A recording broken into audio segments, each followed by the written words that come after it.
Okay, what we want to do here is just briefly talk about what the fundamental theorem of calculus says, why it's true, and what Newton meant when he actually talked about the fundamental theorem of calculus.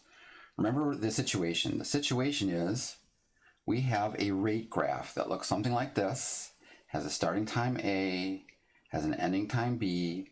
What we do, because it's a rate graph, let's call it S prime of t, like that, is we take a little tiny chop, and during the period of that chop, we pretend that the rate is constant. The width is going to be delta t, and what we've been doing is taking the height by plugging in a dot. Let's see, so I'm going to take S, I pick a specific time ti, I plug that in. That's going to be how fast that object is going at that moment, so that's meters per second. I multiply by seconds, I get meters. It's also the area of this little rectangle. So this thing represents two things. It represents the distance traveled over that teeny tiny time interval. It also represents the area of that almost triangle. Now we weren't interested in just that one thing, so we added up a bunch of them, and we get an estimate of the total distance traveled. We also get the same estimate gives us an estimate of the area under the rate graph. Then we take the limit. Delta t goes to 0. The thinner that rectangle, the less my lie that says the top is constant is true. Now, when you take the limit of estimates, you get the exact value. So what we were getting was the exact area under the rate graph. We were getting the exact distance traveled. The notation we were using, instead of this old Greek s, we used something much more modern. The I no longer is functional, so we just write s prime of t. That Greek d turns into a much more modern t. And instead of having a counter, we have a starting time and an ending time. And that we call the integral. Remember, that's equal to the distance traveled.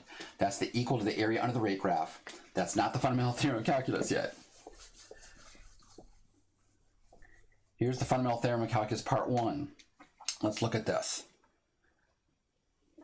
I'm looking at the distance traveled, where this is a position function. The thing about it is, in algebra, if you have a position function, you can calculate the distance traveled a different way. What you can do is just say, hey, what was my position at the end of the time? What was my position at the beginning of the travel?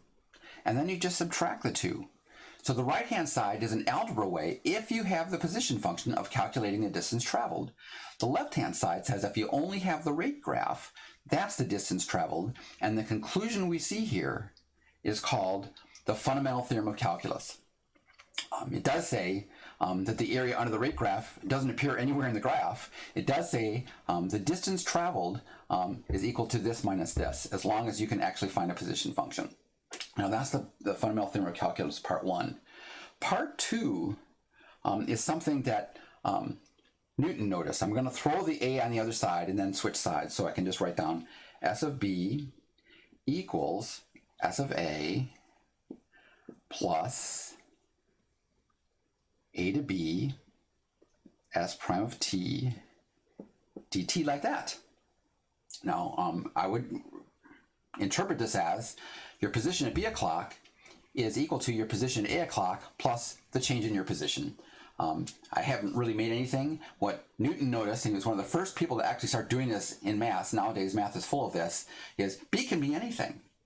Well, if I use b, it feels like a constant, but if b can be anything, what Newton said is, that's a variable. So he put an x there instead, like this.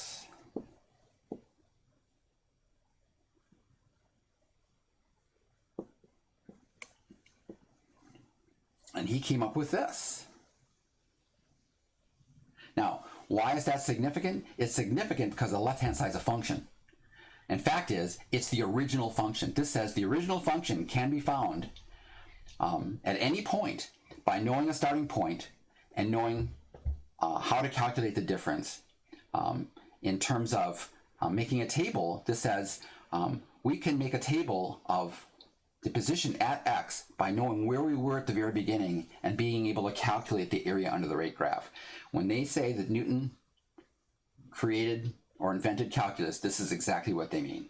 It was an absolute monster thing to go from this step, or actually this step way up here, which he also came up with, but to create a function out of it. You would not believe how prevalent that is in modern day mathematics, to try to turn something into a function whenever you can.